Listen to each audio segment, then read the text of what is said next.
15 juillet 2022, 14h32. Il faisait 38 degrés sur cette putain d'autoroute du soleil, la 7.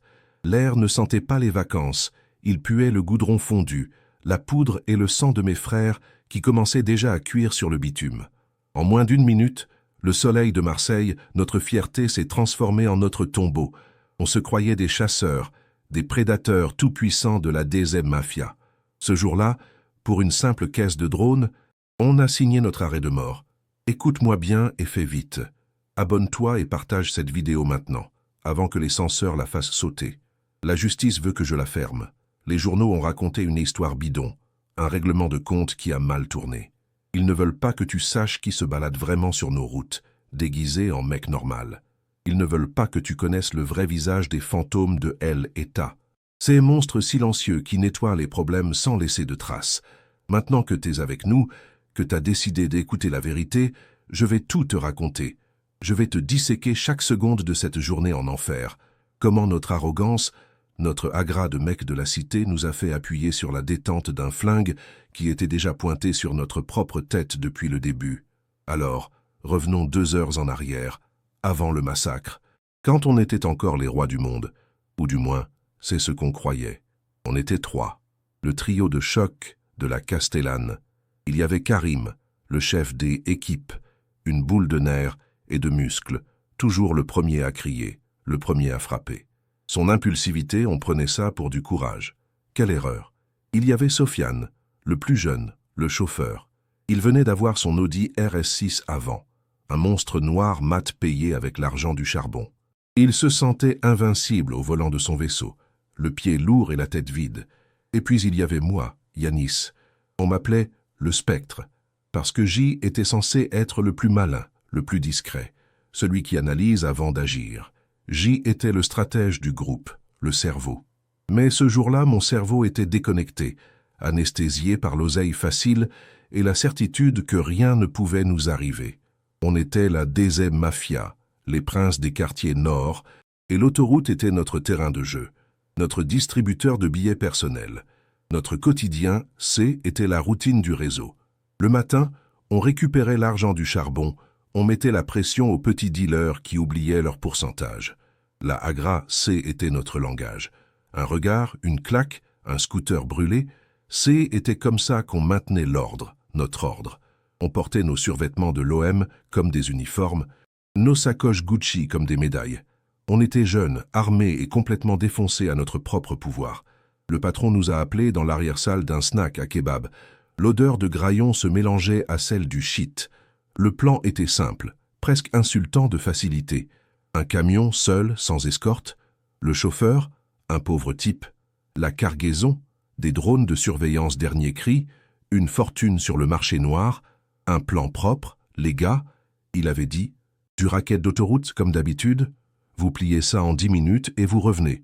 La préparation a été rapide, presque inexistante.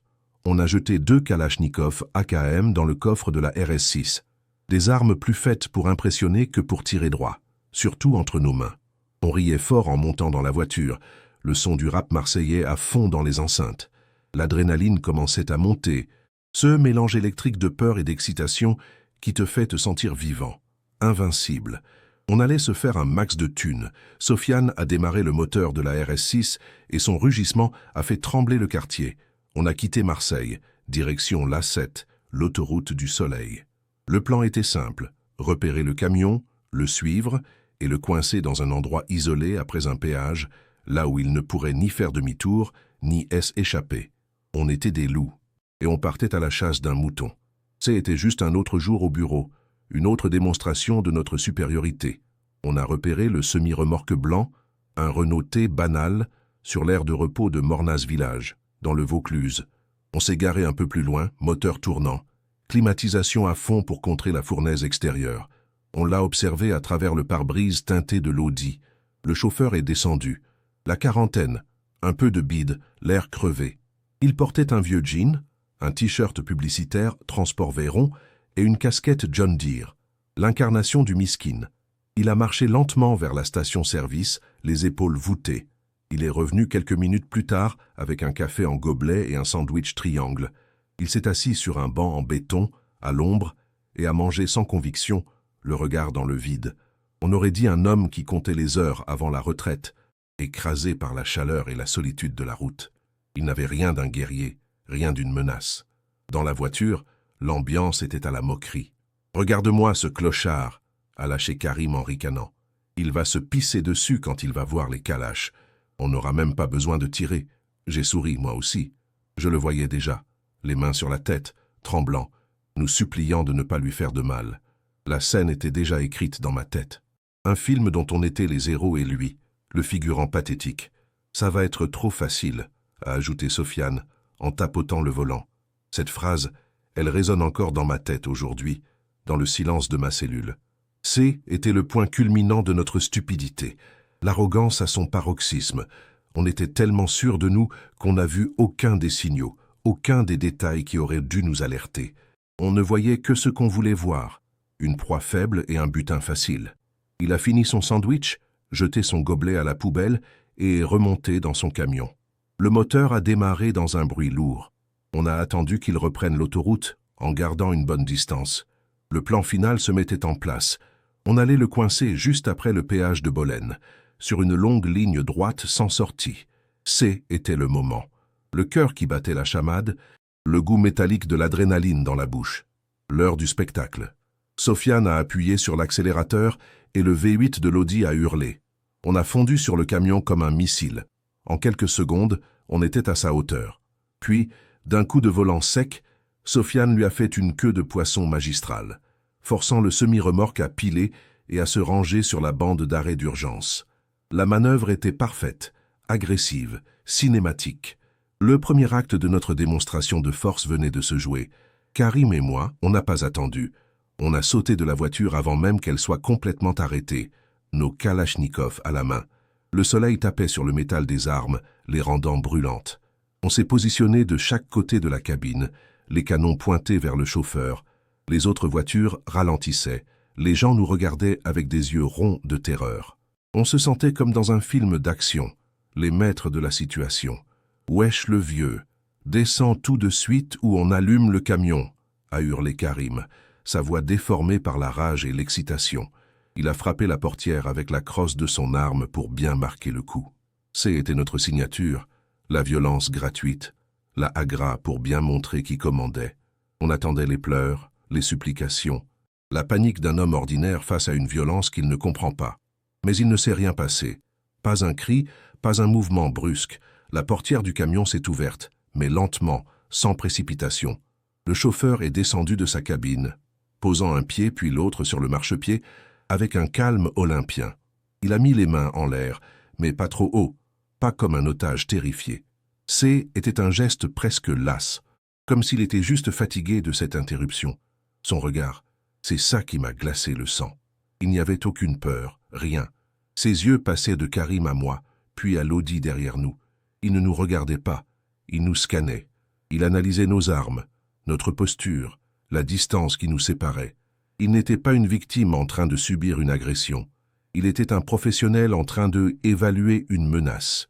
Et cette prise de conscience a été comme une douche froide en plein cagnard. Je me souviens avoir pensé, il tremble pas, il a pas peur. Était anormal. Tout le monde a peur face à une calache. Les plus durs, les plus grands caïds de Marseille, ils ont peur. Mais lui, non. Il nous regardait comme si on était des insectes, une nuisance prévisible sur son trajet. Comme si on était des enfants jouant avec des armes trop grandes pour nous. Un frisson a parcouru mon dos malgré les 38 degrés. Il y a un truc qui cloche, j'ai pensé. Une petite voix dans ma tête, celle de l'instinct de survie, a commencé à hurler. Mais la voix de Karim, elle, hurlait plus fort. Il n'a rien vu de tout ça. Aveuglé par sa propre fureur, il n'a vu que le calme du chauffeur comme une forme d'insolence, un manque de respect intolérable. Pour lui, ce type ne jouait pas le jeu. Il ne montrait pas la soumission qu'on exigeait. Ce sang-froid, était la première fissure dans notre armure d'arrogance. J'ai eu un dixième de seconde d'hésitation. J'aurais dû crier à tout le monde de remonter dans la voiture, de se barrer le plus vite possible. Mais j'y étais paralysé, hypnotisé par cette situation qui ne correspondait plus du tout au scénario qu'on avait écrit. Et pendant ce dixième de seconde, notre monde a basculé dans un cauchemar. Karim, fou de rage devant ce qu'il prenait pour un défi. S'est avancé pour frapper le chauffeur avec la crosse de sa calache. Il voulait lui effacer ce regard calme du visage, le ramener à la réalité, à sa place de victime. C'est le dernier geste agressif qu'il a fait de sa vie. À l'instant précis où il est arrivé à portée, le temps a semblé se tordre et se briser. L'homme a pivoté sur lui-même avec une vitesse et une fluidité que je n'avais jamais vues. Ce N n'était pas un mouvement de panique. C était une technique, une chorégraphie mortelle. Il a saisi le bras de Karim et l'a utilisé comme un bouclier humain, tout en sortant une arme de sa ceinture. Un pistolet Glock 17 était apparu dans sa main comme par magie. Le son qui a suivi n'avait rien à voir avec le fracas de nos calaches. C était sec, professionnel, chirurgical. Pam-pam. 2 détonations rapides. Un double tape parfait au centre du torse de Karim. Il n'a même pas eu le temps de crier. Ses yeux se sont écarquillés de surprise, puis se sont vidés de toute vie. Il s'est effondré sur le bitume comme une poupée de chiffon, son corps servant d'amortisseur à l'homme qui venait de l'exécuter. Tout ça a duré moins de 2 secondes. Sofiane, dans la voiture, a enfin réagi. La panique a pris le dessus. Il a ouvert le feu à travers le pare-brise, arrosant le camion avec sa Kalachnikov. Les balles de 7,62 mer, qui d'habitude traversent les voitures comme du beurre, ont ricoché sur la carrosserie du semi-remorque dans un vacarme d'étincelles. C'est là qu'on a compris. Le camion était blindé. On n'avait jamais attaqué un transporteur. On avait attaqué une forteresse mobile. L'homme, qui s'était déjà mis à couvert derrière le bloc moteur de la RS6, a riposté. Sa précision était inhumaine. Il n'a pas arrosé. Chaque balle avait un but. La première a éclaté le pneu avant de l'Audi, l'immobilisant sur place. La seconde a traversé le pare-brise, déjà fissuré par les tirs de Sofiane, et a trouvé sa cible. Sofiane s'est affalé sur son volant, une tache rouge étendant rapidement sur son t-shirt. Moi, J était resté planté là, la calache à la main, complètement paralysé par la vitesse de l'action. Mon cerveau n'arrivait plus à suivre. Mes 2 amis venaient de mourir en moins de 5 secondes. J'ai tenté de lever mon arme, de viser, mais mes mains tremblaient trop. L'homme était déjà sur moi. Il s'est déplacé avec une économie de mouvement terrifiante, comme une ombre glissant sur le goudron brûlant. Il n'a pas tiré, il n'en a pas eu besoin. Il est arrivé à mon contact et m'a désarmé d'une clé de bras si rapide que je n'ai rien senti venir. Mon fusil d'assaut est tombé sur le sol avec un bruit sourd et pathétique. Dans la seconde qui a suivi, J était au sol, sur le ventre, le bras tordu dans une position douloureuse, son genou appuyé sur ma nuque. Le souffle coupé, je ne pouvais que sentir l'odeur du bitume chaud. En moins de 30 secondes, C était fini. Le prédateur était devenu une proie, le chasseur une simple formalité. J était le seul survivant, neutralisé, humilié, le visage écrasé contre l'asphalte. Le silence est retombé sur l'autoroute, un silence lourd, uniquement brisé par le bruit des voitures qui passaient au loin et par mes propres sanglots, étouffés et misérables. La Agra avait changé de camp. L'homme se tenait au-dessus de moi, son Glock toujours pointé vers ma tête. Il n'avait même pas l'air essoufflé. Il a sorti une petite radio de son col et a parlé d'une voix calme, posée, comme s'il commandait un café. Situation maîtrisée. Cible neutralisée. J'ai un survivant pour l'interrogatoire. Envoyez le comité d'accueil.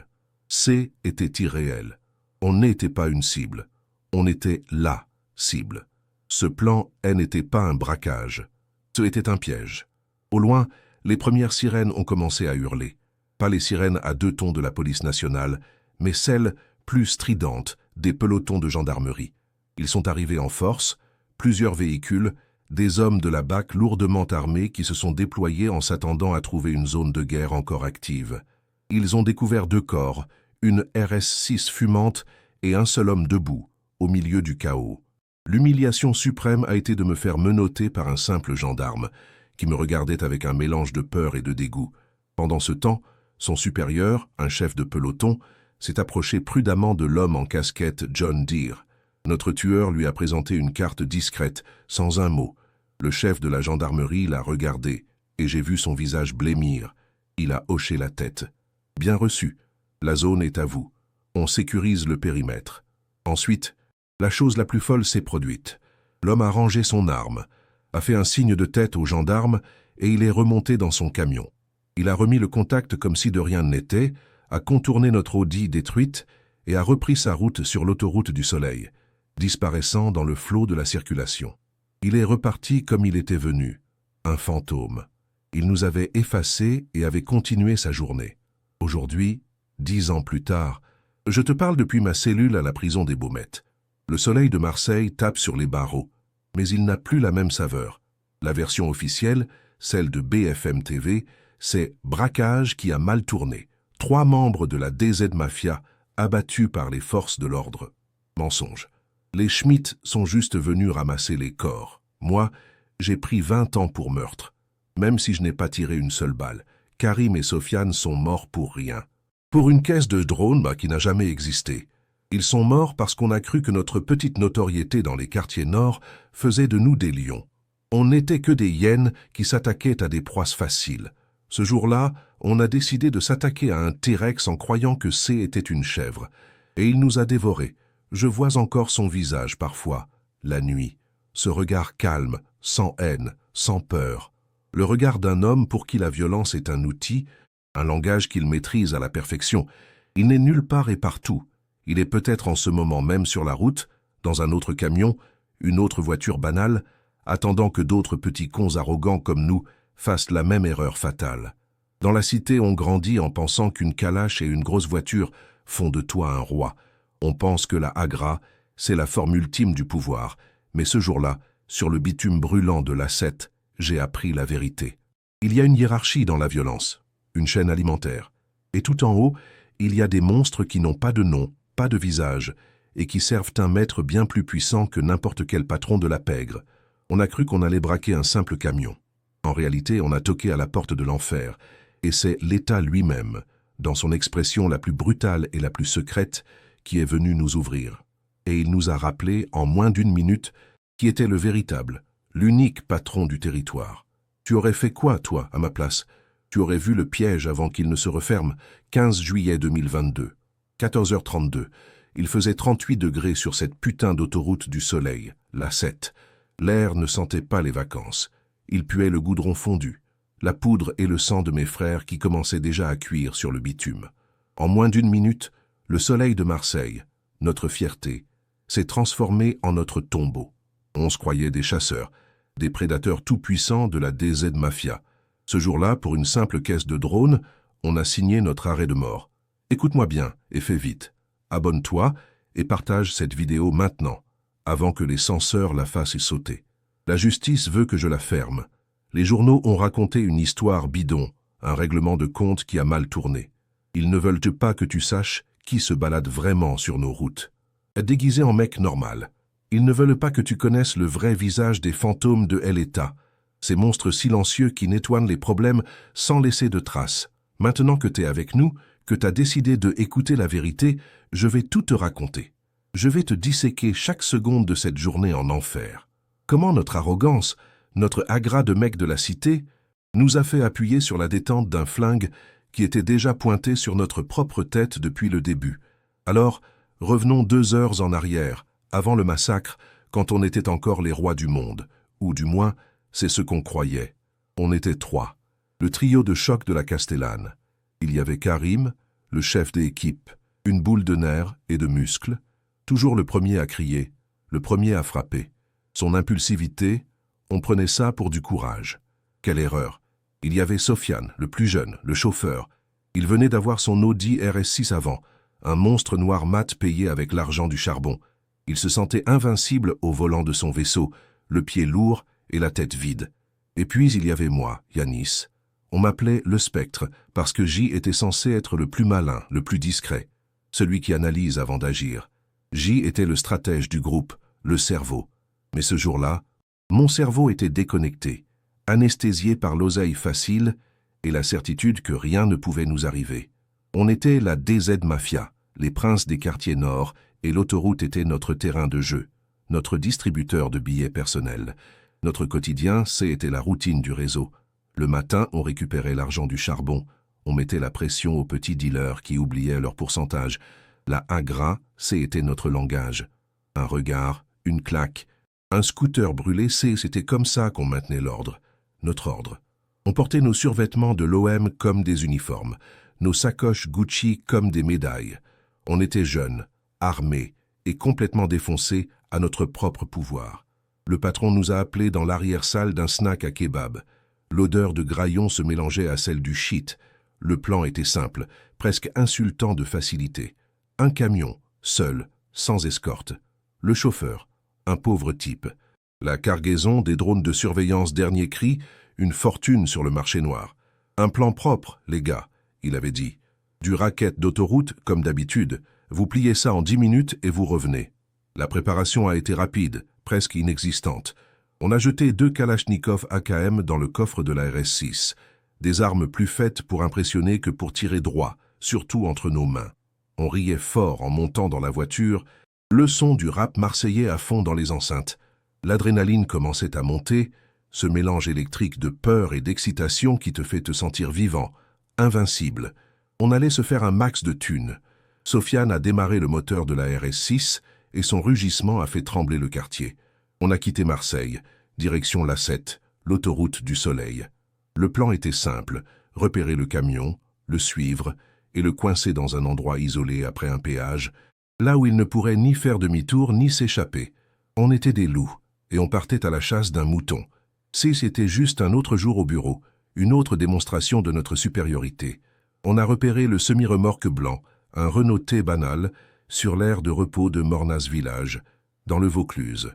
On s'est garé un peu plus loin, moteur tournant, climatisation à fond pour contrer la fournaise extérieure. On l'a observé à travers le pare-brise teinté de l'Audi. Le chauffeur est descendu. La quarantaine, un peu de bide, l'air crevé. Il portait un vieux jean, un t-shirt publicitaire, Transport Véron, et une casquette John Deere, l'incarnation du miskin. Il a marché lentement vers la station-service, les épaules voûtées. Il est revenu quelques minutes plus tard avec un café en gobelet et un sandwich triangle. Il s'est assis sur un banc en béton, à l'ombre, et a mangé sans conviction, le regard dans le vide. On aurait dit un homme qui comptait les heures avant la retraite, écrasé par la chaleur et la solitude de la route. Il n'avait rien d'un guerrier, rien d'une menace. Dans la voiture, l'ambiance était à la moquerie. « Regarde-moi ce clochard !» a lâché Karim en ricanant. « Il va se pisser dessus quand il va voir les calaches. On n'aura même pas besoin de tirer. » J'ai souri, moi aussi. Je le voyais déjà, les mains sur la tête, tremblant, nous suppliant de ne pas lui faire de mal. La scène était déjà écrite dans ma tête, un film dont on était les héros, et lui, le figurant pathétique. « Ça va être trop facile », a ajouté Sofiane en tapotant le volant. Cette phrase, elle résonne encore dans ma tête aujourd'hui, dans le silence de ma cellule. Était le point culminant de notre stupidité. L'arrogance à son paroxysme. On était tellement sûrs de nous qu'on n'a vu aucun des signaux, aucun des détails qui auraient dû nous alerter. On ne voyait que ce qu'on voulait voir, une proie faible et un butin facile. Il a fini son sandwich, jeté son gobelet à la poubelle et est remonté dans son camion. Le moteur a démarré dans un bruit lourd.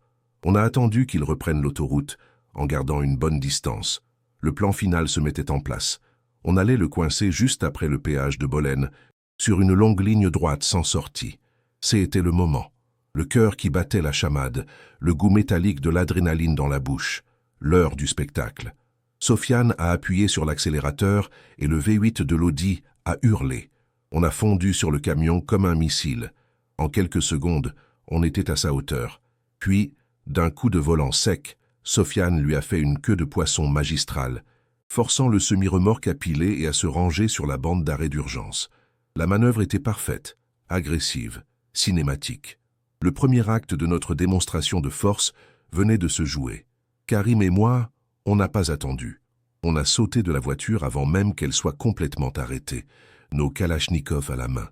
Le soleil tapait sur le métal des armes, les rendant brûlantes. On s'est positionné de chaque côté de la cabine, les canons pointés vers le chauffeur. Les autres voitures ralentissaient, les gens nous regardaient avec des yeux ronds de terreur. On se sentait comme dans un film d'action. Les maîtres de la situation, wesh le vieux, descend tout de suite ou on allume le camion, a hurlé Karim, sa voix déformée par la rage et l'excitation. Il a frappé la portière avec la crosse de son arme pour bien marquer le coup. Était notre signature, la violence gratuite. La agra pour bien montrer qui commandait. On attendait les pleurs, les supplications, la panique d'un homme ordinaire face à une violence qu'il ne comprend pas. Mais il ne s'est rien passé. Pas un cri, Pas un mouvement brusque. La portière du camion s'est ouverte, mais lentement, sans précipitation. Le chauffeur est descendu de sa cabine, posant un pied puis l'autre sur le marchepied, avec un calme olympien. Il a mis les mains en l'air, mais pas trop haut, pas comme un otage terrifié. C'était un geste presque las, comme s'il était juste fatigué de cette interruption. Son regard, c'est ça qui m'a glacé le sang. Il n'y avait aucune peur, rien. Ses yeux passaient de Karim à moi, puis à Lodi derrière nous. Il ne nous regardait pas, il nous scannait. Il analysait nos armes, notre posture, la distance qui nous séparait. Il n'était pas une victime en train de subir une agression. Il était un professionnel en train d'évaluer une menace. Et cette prise de conscience a été comme une douche froide, en plein cagnard. Je me souviens avoir pensé, il tremble pas, il a pas peur. Était anormal. Tout le monde a peur face à une calache. Les plus durs, les plus grands caïds de Marseille, ils ont peur. Mais lui, non. Il nous regardait comme si on était des insectes, une nuisance prévisible sur son trajet. Comme si on était des enfants jouant avec des armes trop grandes pour nous. Un frisson a parcouru mon dos malgré les 38 degrés. Il y a un truc qui cloche, j'ai pensé. Une petite voix dans ma tête, celle de l'instinct de survie, a commencé à hurler. Mais la voix de Karim, elle, hurlait plus fort. Il n'a rien vu de tout ça. Aveuglé par sa propre fureur, il n'a vu que le calme du chauffeur comme une forme d'insolence, un manque de respect intolérable. Pour lui, ce type ne jouait pas le jeu, il ne montrait pas la soumission qu'on exigeait. Ce sang-froid, était la première fissure dans notre armure d'arrogance. J'ai eu un dixième de seconde d'hésitation. J'aurais dû crier à tout le monde de remonter dans la voiture, de se barrer le plus vite possible. Mais J était paralysé, hypnotisé par cette situation qui ne correspondait plus du tout au scénario qu'on avait écrit. Et pendant ce dixième de seconde, notre monde a basculé dans un cauchemar. Karim, fou de rage devant ce qu'il prenait pour un défi, s'est avancé pour frapper le chauffeur avec la crosse de sa calache. Il voulait lui effacer ce regard calme du visage, le ramener à la réalité, à sa place de victime. C'est le dernier geste agressif qu'il a fait de sa vie. À l'instant précis où il est arrivé à portée, le temps a semblé se tordre et se briser. L'homme a pivoté sur lui-même avec une vitesse et une fluidité que je n'avais jamais vues. Ce n'était pas un mouvement de panique, c'était une technique, une chorégraphie mortelle. Il a saisi le bras de Karim et l'a utilisé comme un bouclier humain, tout en sortant une arme de sa ceinture. Un pistolet Glock 17 était apparu dans sa main comme par magie. Le son qui a suivi n'avait rien à voir avec le fracas de nos calaches. Était sec, professionnel, chirurgical. Pan-pan. 2 détonations rapides, un double tape parfait au centre du torse de Karim. Il n'a même pas eu le temps de crier. Ses yeux se sont écarquillés de surprise, puis se sont vidés de toute vie. Il s'est effondré sur le bitume comme une poupée de chiffon, son corps servant d'amortisseur à l'homme qui venait de l'exécuter. Tout ça a duré moins de 2 secondes. Sofiane, dans la voiture, a enfin réagi. La panique a pris le dessus. Il a ouvert le feu à travers le pare-brise, arrosant le camion avec sa Kalachnikov. Les balles de 7,62 mm, qui d'habitude traversent les voitures comme du beurre, ont ricoché sur la carrosserie du semi-remorque dans un vacarme d'étincelles. C'est là qu'on a compris. Le camion était blindé. On n'avait jamais attaqué un transporteur, on avait attaqué une forteresse mobile. L'homme, qui était déjà mis à couvert derrière le bloc moteur de la RS6, a riposté. Sa précision était inhumaine. Il n'a pas arrosé.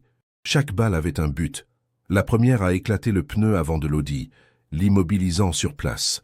La seconde a traversé le pare-brise, déjà fissuré par les tirs de Sofiane, et a trouvé sa cible. Sofiane s'est affalé sur son volant, une tache rouge étendant rapidement sur son t-shirt. Moi, G était resté planté là, la calache à la main, complètement paralysé par la vitesse de l'action. Mon cerveau n'arrivait plus à suivre. Mes 2 amis venèrent de mourir en moins de 5 secondes. J'ai tenté de lever mon arme, de viser, mais mes mains tremblaient un trop. L'homme était déjà sur moi. Il s'est déplacé avec une économie de mouvement terrifiante, comme une ombre glissant sur le goudron brûlant. Il n'a pas tiré. Il n'en a pas eu besoin.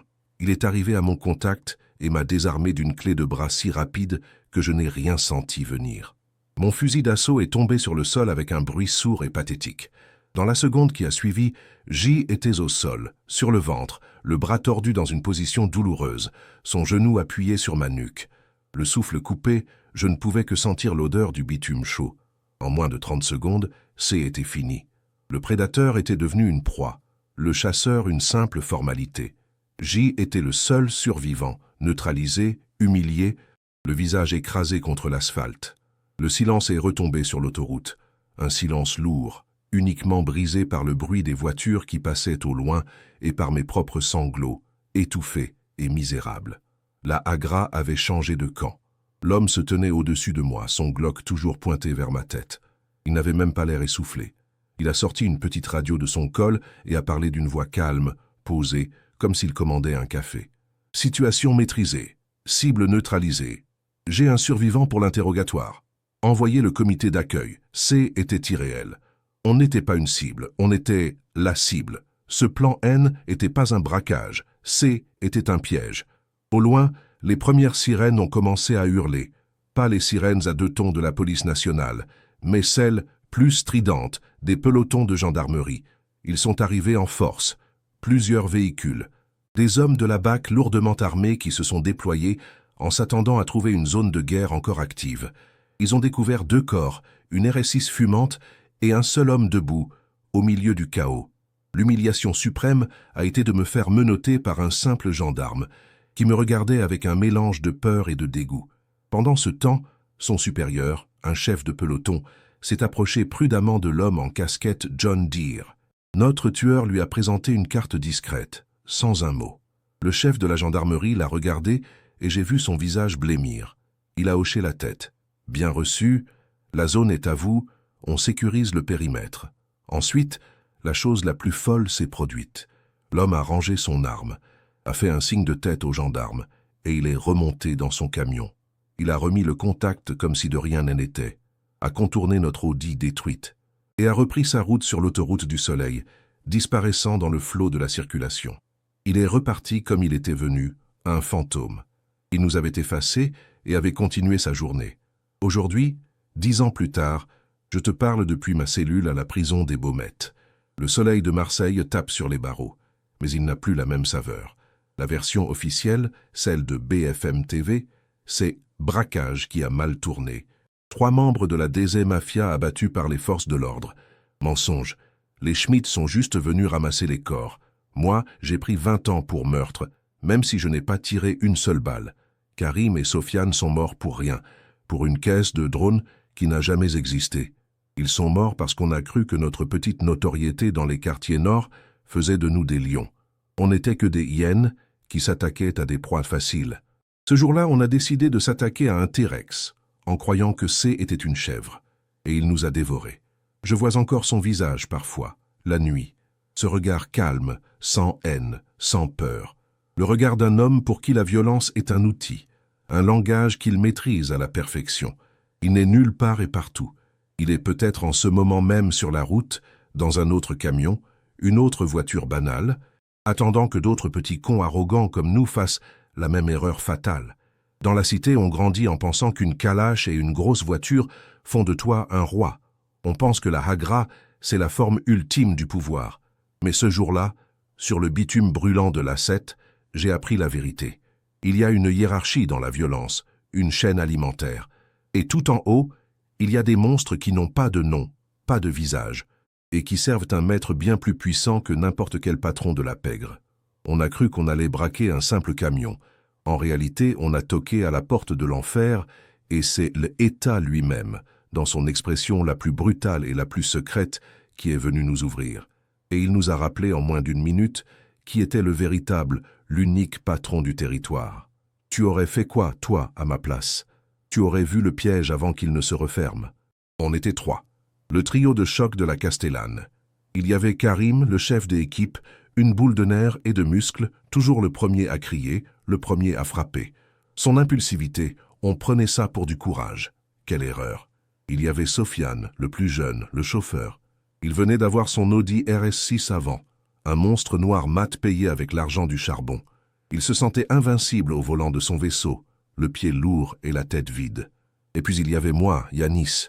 On m'appelait le Spectre, parce que J était censé être le plus malin, le plus discret, celui qui analyse avant d'agir. J était le stratège du groupe, le cerveau. Mais ce jour-là, mon cerveau était déconnecté, anesthésié par l'oseille facile, et la certitude que rien ne pouvait nous arriver. On était la DZ Mafia, les princes des quartiers nord, et l'autoroute était notre terrain de jeu, notre distributeur de billets personnel. Notre quotidien C était la routine du réseau. Le matin, on récupérait l'argent du charbon. On mettait la pression aux petits dealers qui oubliaient leur pourcentage. La Agra, C était notre langage. Un regard, une claque, un scooter brûlé, C était comme ça qu'on maintenait l'ordre, notre ordre. On portait nos survêtements de l'OM comme des uniformes, nos sacoches Gucci comme des médailles. On était jeunes, armés et complètement défoncés à notre propre pouvoir. Le patron nous a appelés dans l'arrière-salle d'un snack à kebab. L'odeur de graillon se mélangeait à celle du shit. Le plan était simple, presque insultant de facilité. Un camion, seul, sans escorte. Le chauffeur, un pauvre type. La cargaison, des drones de surveillance dernier cri, une fortune sur le marché noir. Un plan propre, les gars, il avait dit. Du racket d'autoroute, comme d'habitude. Vous pliez ça en 10 minutes et vous revenez. La préparation a été rapide, presque inexistante. On a jeté 2 Kalachnikov AKM dans le coffre de la RS6. Des armes plus faites pour impressionner que pour tirer droit, surtout entre nos mains. On riait fort en montant dans la voiture, le son du rap marseillais à fond dans les enceintes. L'adrénaline commençait à monter, ce mélange électrique de peur et d'excitation qui te fait te sentir vivant, invincible. On allait se faire un max de thunes. Sofiane a démarré le moteur de la RS6 et son rugissement a fait trembler le quartier. On a quitté Marseille, direction l'A7, l'autoroute du soleil. Le plan était simple, repérer le camion, le suivre et le coincer dans un endroit isolé après un péage, là où il ne pourrait ni faire demi-tour, ni échapper. On était des loups et on partait à la chasse d'un mouton. C était juste un autre jour au bureau, une autre démonstration de notre supériorité. On a repéré le semi-remorque blanc, un Renault T banal, sur l'aire de repos de Mornas Village, dans le Vaucluse. On s'est garé un peu plus loin, moteur tournant, climatisation à fond pour contrer la fournaise extérieure. On l'a observé à travers le pare-brise teinté de l'Audi. Le chauffeur est descendu, la quarantaine, un peu de bide, l'air crevé. Il portait un vieux jean, un t-shirt publicitaire, Transport Véron et une casquette John Deere. L'incarnation du miskin. Il a marché lentement vers la station-service, les épaules voûtées. Il est revenu quelques minutes plus tard avec un café en gobelet et un sandwich triangle. Il s'est assis sur un banc en béton, à l'ombre, et a mangé sans conviction, le regard dans le vide. On aurait dit un homme qui comptait les heures avant la retraite, écrasé par la chaleur et la solitude de la route. Il n'avait rien d'un guerrier, rien d'une menace. Dans la voiture, l'ambiance était à la moquerie. « Regarde-moi ce clochard », a lâché Karim en ricanant. « Il va se pisser dessus quand il va voir les calaches. On n'aura même pas besoin de tirer. » J'ai souri, moi aussi. Je le voyais déjà, les mains sur la tête, tremblant, nous suppliant de ne pas lui faire de mal. La scène était déjà écrite dans ma tête. Un film dont on était les héros et lui, le figurant pathétique. « Ça va être trop facile », a ajouté Sofiane en tapotant le volant. Cette phrase, elle résonne encore dans ma tête aujourd'hui, dans le silence de ma cellule. C était le point culminant de notre stupidité, l'arrogance à son paroxysme. On était tellement sûrs de nous qu'on n'a vu aucun des signaux, aucun des détails qui auraient dû nous alerter. On ne voyait que ce qu'on voulait voir, une proie faible et un butin facile. Il a fini son sandwich, jeté son gobelet à la poubelle et est remonté dans son camion. Le moteur a démarré dans un bruit lourd. On a attendu qu'il reprenne l'autoroute en gardant une bonne distance. Le plan final se mettait en place. On allait le coincer juste après le péage de Bolène, sur une longue ligne droite sans sortie. C'était le moment. Le cœur qui battait la chamade. Le goût métallique de l'adrénaline dans la bouche. L'heure du spectacle. Sofiane a appuyé sur l'accélérateur et le V8 de l'Audi a hurlé. On a fondu sur le camion comme un missile. En quelques secondes, on était à sa hauteur. Puis, d'un coup de volant sec, Sofiane lui a fait une queue de poisson magistrale, forçant le semi-remorque à piler et à se ranger sur la bande d'arrêt d'urgence. La manœuvre était parfaite, agressive, cinématique. Le premier acte de notre démonstration de force venait de se jouer. Sofiane a appuyé sur l'accélérateur et le V8 de l'Audi a hurlé. On a fondu sur le camion comme un missile. En quelques secondes, on était à sa hauteur. Puis, d'un coup de volant sec, Sofiane lui a fait une queue de poisson magistrale, forçant le semi-remorque à piler et à se ranger sur la bande d'arrêt d'urgence. La manœuvre était parfaite, agressive, cinématique. Le premier acte de notre démonstration de force venait de se jouer. Karim et moi, on n'a pas attendu. On a sauté de la voiture avant même qu'elle soit complètement arrêtée, nos kalachnikovs à la main. Le soleil tapait sur le métal des armes, les rendant brûlantes. On s'est positionné de chaque côté de la cabine, les canons pointés vers le chauffeur. Les autres voitures ralentissaient. Les gens nous regardaient avec des yeux ronds de terreur. On se sentait comme dans un film d'action, les maîtres de la situation. « Wesh, le vieux! Descends tout de suite ou on allume le camion !» a hurlé Karim, sa voix déformée par la rage et l'excitation.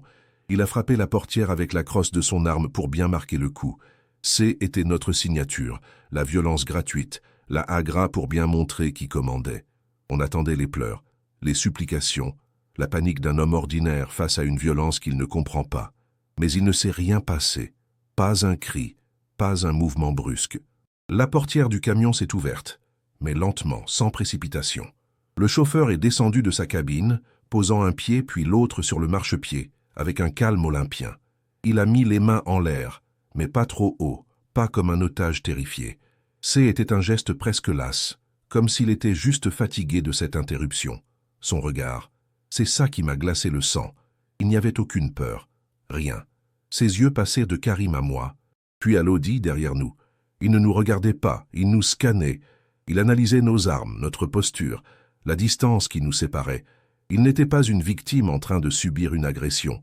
Il était un professionnel en train de évaluer une menace. Et cette prise de conscience a été comme une douche froide en plein cagnard. Je me souviens avoir pensé « Il tremble pas, il a pas peur ». C était anormal. Tout le monde a peur face à une calache. Les plus durs, les plus grands caïds de Marseille. Ils ont peur, mais lui, non. Il nous regardait comme si on était des insectes, une nuisance prévisible sur son trajet. Comme si on était des enfants jouant avec des armes trop grandes pour nous. Un frisson a parcouru mon dos malgré les 38 degrés. Il y a un truc qui cloche, j'ai pensé. Une petite voix dans ma tête, celle de l'instinct de survie, a commencé à hurler. Mais la voix de Karim, elle, hurlait plus fort. Il n'a rien vu de tout ça. Aveuglé par sa propre fureur, il n'a vu que le calme du chauffeur comme une forme d'insolence, un manque de respect intolérable. Pour lui, ce type ne jouait pas le jeu. Il ne montrait pas la soumission qu'on exigeait. Ce sang-froid, c'était la première fissure dans notre armure d'arrogance. J'ai eu un dixième de seconde d'hésitation. J'aurais dû crier à tout le monde de remonter dans la voiture, de se barrer le plus vite possible. Mais j'y étais paralysé, hypnotisé par cette situation qui ne correspondait plus du tout au scénario qu'on avait écrit. Et pendant ce dixième de seconde, notre monde a basculé dans un cauchemar. Karim, fou de rage devant ce qu'il prenait pour un défi, s'est avancé pour frapper le chauffeur avec la crosse de sa calache. Il voulait lui effacer ce regard calme du visage, le ramener à la réalité, à sa place de victime. C'est le dernier geste agressif qu'il a fait de sa vie. À l'instant précis où il est arrivé à portée, le temps a semblé se tordre et se briser. Karim, fou de rage devant ce qu'il prenait pour un défi, s'est avancé pour frapper le chauffeur avec la crosse de sa calache. Il voulait lui effacer ce regard calme du visage, le ramener à la réalité, à sa place de victime. C'est le dernier geste agressif qu'il a fait de sa vie. À l'instant précis où il est arrivé à portée, le temps a semblé se tordre et se briser, comme une vitre sous l'impact d'une balle. L'homme a pivoté sur lui-même avec une vitesse et une fluidité que je n'avais jamais vues. Ce haine n'était pas un mouvement de panique. C était une technique, une chorégraphie mortelle. Il a saisi le bras de Karim et l'a utilisé comme un bouclier humain, tout en sortant une arme de sa ceinture. Un pistolet Glock 17 était apparu dans sa main comme par magie. Le son qui a suivi n'avait rien à voir avec le fracas de nos calaches. Serre était sec, professionnel, chirurgical. Pan. 2 détonations rapides. Un double tape parfait au centre du torse de Karim. Il n'a même pas eu le temps de crier. Ses yeux se sont écarquillés de surprise, puis se sont vidés de toute vie.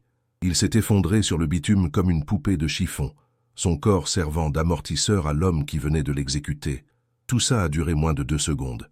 Le chef, notre grand chef, gisait dans son propre sang. Sofiane, dans la voiture, a enfin réagi. La panique a pris le dessus. Il a ouvert le feu à travers le pare-brise, arrosant le camion avec sa kalachnikov. Les balles de 7,62 mm qui d'habitude traversent les voitures comme du beurre, ont ricoché sur la carrosserie du semi-remorque dans un vacarme d'étincelles. C'est là qu'on a compris. Le camion était blindé. On n'avait jamais attaqué un transporteur. On avait attaqué une forteresse mobile. L'homme, qui s'était déjà mis à couvert derrière le bloc moteur de la RS6, a riposté. Sa précision était inhumaine. Il n'a pas arrosé. Chaque balle avait un but. La première a éclaté le pneu avant de l'Audi, l'immobilisant sur place. La seconde a traversé le pare-brise, déjà fissuré par les tirs de Sofiane, et a trouvé sa cible. Sofiane s'est affalé sur son volant, une tache rouge s'étendant rapidement sur son t-shirt blanc. Moi, J, était resté planté là, la calache à la main, complètement paralysé par la vitesse de l'action. Mon cerveau n'arrivait plus à suivre. Mes deux amis venaient de mourir en moins de 5 secondes. J'ai tenté de lever mon arme, de viser, mais mes mains tremblaient trop. L'homme était déjà sur moi. Il s'est déplacé avec une économie de mouvement terrifiante, comme une ombre glissant sur le goudron brûlant, une machine de guerre en mouvement. Il n'a pas tiré. Il n'en a pas eu besoin. Il est arrivé à mon contact et m'a désarmé d'une clé de bras si rapide que je n'ai rien senti venir.